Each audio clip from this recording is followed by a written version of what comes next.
സുഹൃത്തുക്കളെ, ഞാൻ ഷെരീഫ് പാറൽ ഭാരതീയ ഔഷധസസ്യ പരിപാലന സമിതി. ഇന്ന് ഞാൻ പറിച്ചെടുത്ത കരിമഞ്ഞളാണ് കാണിക്കണത്. ഇതാദ്യം ഞാൻ മുകളിൽ 1-2 കായ പുറത്തേക്ക് വന്നപ്പോൾ അത് പൊട്ടിച്ച് നോക്കുമ്പോൾ മഞ്ഞ കളറാണ് കണ്ട്. അതുകൊണ്ട് ചിലപ്പോൾ ചിലർ മുകളിൽ തന്നെ നോക്കിക്കഴിയുമ്പോൾ ഇങ്ങനെ പിന്നെ മാറിപ്പോവാറുണ്ട്. അതങ്ങനെയല്ല. ഇത് നല്ലോണം ശരിക്കും മഞ്ഞളൊക്കെ നല്ലോണം ഭൂമി വരണ്ടതിന് ശേഷം നമ്മൾ പറിച്ചെടുക്കേണ്ടത്. അപ്പോഴാണ് ശരിക്കും അതിൻ്റേതായ ആ ഒരു ഔഷധ ഗുണമൊക്കെ കിട്ടുള്ളൂ. അപ്പോൾ ഇത് ഞാൻ ഈ കാണിക്കണ ഇപ്പം ഇന്ന് ഞാൻ പറിച്ചതാണ്. വീടിൻ്റെ മുറ്റത്താണിത് ഉള്ളത്, വരുന്ന വഴിയിൽ തന്നെ. ഇത്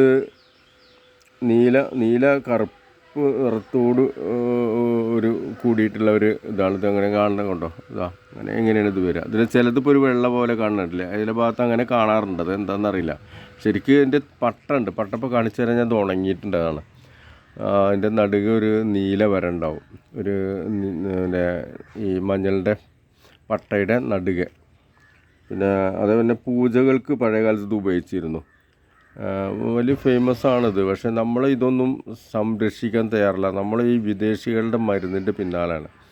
വിദേശികളൊക്കെ കണ്ടില്ല, ഏറ്റവും കൂടുതൽ മരുന്ന് സപ്ലൈ ചെയ്യുന്ന രാഷ്ട്രത്തിൻ്റെ ആൾക്കാർ ഇവിടെ ആയുർവേദ ട്രീറ്റ്മെൻറ്റിന് വരുന്നത്.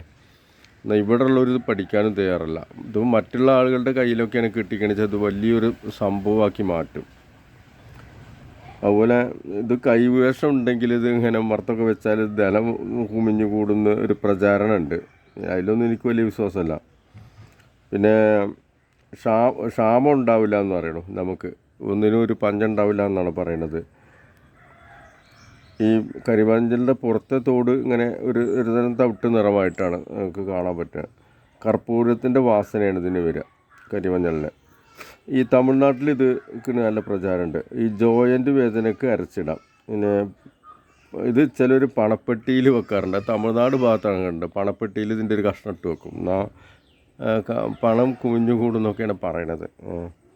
മുട്ടുവേദനയ്ക്ക് ഇത് ഉപയോഗിക്കാം. അകത്തേക്ക് ഇത് കൂടുതൽ ഉപയോഗിക്കാൻ പാടില്ല. എന്നാൽ സ്റ്റിറോയിഡുകൾ ഉണ്ടെന്ന് എനിക്ക് പഠിക്കാൻ പറ്റിയിട്ടില്ല. വെള്ളപ്പാണ്ടിന് ഇത് ഉപയോഗിക്കാൻ അറിയുന്നുണ്ട്. ദഹനം ഉണ്ടാക്കാൻ സഹായിക്കുന്നു. പിന്നെ വാതവേദനയ്ക്ക് ഉപയോഗിക്കാം. ഈ അസഹ്യമായ വാതവേദനയ്ക്ക് ഇത് അരച്ചിടുന്ന ട്രീറ്റ്മെൻ്റ് ഉണ്ട്. കുർക്കുമിൻ്റെ അളവ് 5% മനസ്സിലാക്കാൻ പറ്റുന്നത്. സ്റ്റിറോയിഡുകൾ ഉള്ളതുകൊണ്ടാണ് ഞാൻ പറയുന്നത് ഉള്ളിലേക്കൊന്നും അമിതമായിട്ട് കഴിക്കരുത്. വൈദ്യവിധി പ്രകാരമൊക്കെ ചെയ്യാൻ പാടുള്ളൂ. പിന്നെ ഇതിൻ്റെ കിഴങ്ങാണ് നമ്മൾ ഔഷധത്തിന് എടുക്കുന്നത്. ഈ മുറിവുകളുടെ പാടുകൾക്ക് ഇത് ഉപയോഗിക്കാം. അതേപോലെ തന്നെ വിഷത്തിനെതിരെ ഇത് ഉപയോഗപ്പെടുത്താൻ പറ്റും. ചെന്നിക്കുത്തിന് വളരെ നല്ല റിസൾട്ടാണ് അതിനുള്ളത്.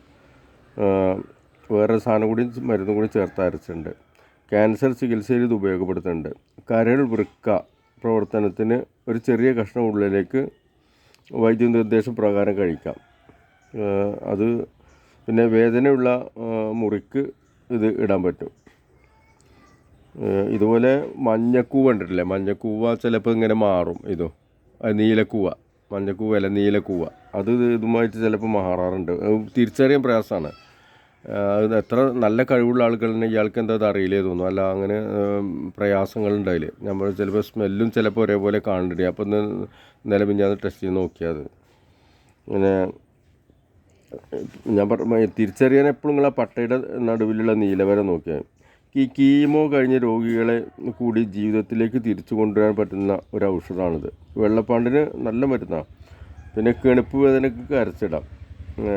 വിഷം തട്ടിയാൽ ഈ ചെറിയ ജന്തുക്കളുടെയൊക്കെ വിഷം തട്ടിയാൽ നല്ല റിസൾട്ടാണ് അരച്ചിട്ടാൽ. ഒരു കർപ്പൂരത്തിൻ്റെ സ്മെല്ലാണ് ഉണ്ടാവുക. ഓക്കെ, ഞാനിതിപ്പോൾ വീടിൻ്റെ മുറ്റത്ത് തന്നെയാണ് ഇതിപ്പോൾ ചെയ്തിട്ടുള്ളത്. ഇങ്ങനെ ഇവിടെ ഉണ്ടായിരുന്നത് ഈ ഭാഗത്ത്. അപ്പോൾ എന്താണെങ്കിലും ഔഷധ സസ്യങ്ങളെ പഠിക്കുക, അത് പ്രചരിപ്പിക്കുക, അത് പാവപ്പെട്ട ജനങ്ങളിലേക്കും അല്ലാത്തവരിലേക്കൊക്കെ എത്തിക്കുക. ഒരു ജീവകാരുണ്യ പ്രവർത്തനമായിട്ട് കാണുക. അമിത ക്യാഷ് ഉണ്ടാക്കാനുള്ള ആ വ്യഗ്രതയാണ് ഇതിനൊക്കെ പ്രശ്നം ഉണ്ടാക്കുന്നത്. ലാഭം വേണം, അതിനൊരു പരിമിതി ഉണ്ട്. പക്ഷെ എന്നാൽ അങ്ങനെയല്ല. അതാണ് പ്രശ്നങ്ങൾ. ആയുർവേദം എന്ന് പറഞ്ഞാൽ മറ്റുള്ള ചികിത്സ പോലെയല്ല. അങ്ങനെ ഒരു കച്ചവടം ചെയ്യാൻ പറ്റാത്ത ഒരു സംഗതിയാണെന്ന് ഈ വീഡിയോ കാണുന്ന വൈദ്യന്മാരും മറ്റു സുഹൃത്തുക്കളൊക്കെ മനസ്സിലാക്കണം. അതൊരു ജീവകാരുണ്യ പ്രവർത്തനം പോലെയാണ്. എന്തെങ്കിലും തന്നാൽ വെറ്റിലയിലോ മറ്റൊക്കെ എന്തെങ്കിലുമൊക്കെ ഒരു നമ്മളൊരു കയ്യിൽ തരാതെ ഒരു ദക്ഷിണ കൊടുക്കുക, അങ്ങനെയൊക്കെയാണ് അതിൻ്റെ ഒരു രീതി. പക്ഷെ അതൊക്കെ മാറുകയാണ്. അത് മാറുമ്പോഴാണ് ഇതൊക്കെ വഴി മാറിപ്പോകുന്നത്. ഓക്കെ, എല്ലാവരും ഔഷധ സസ്യങ്ങളെ സംരക്ഷിക്കുക, നട്ട് വളർത്തുക.